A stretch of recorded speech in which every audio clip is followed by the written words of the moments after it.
Barely a month after US President Donald Trump made Al-Shabaab a target, experts are sounding a possible alarm over increased civilian casualties as the country battles a ravaging drought that's threatening more than half of Somalia's population.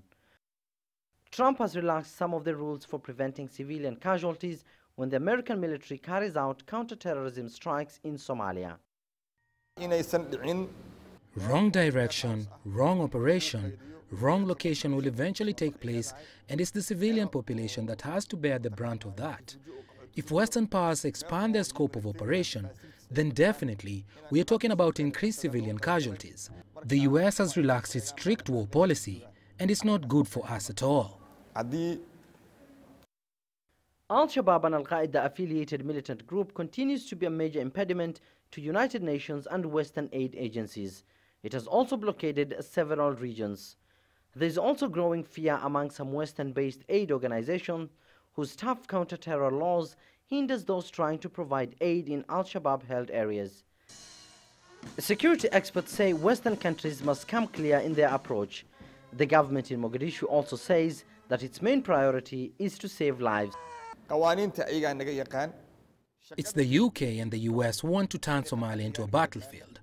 It's the Western countries that provide the aid and at the same time seek to enforce its anti-terrorism laws on its own aid agencies. As Somalis, we don't want to be victims and we don't want to be caught up in this conflict. The bulk of the work has been left to UN and Somali charity organizations that have so far assisted more than 1.7 million people most vulnerable in Somalia. China also recently donated $10 million to the UN WFP as part of its Somalia aid package, and one that will go a long way in addressing the drought crisis. Somalia is a country of multiple challenges, but it is also a country where we see multiple opportunities arising.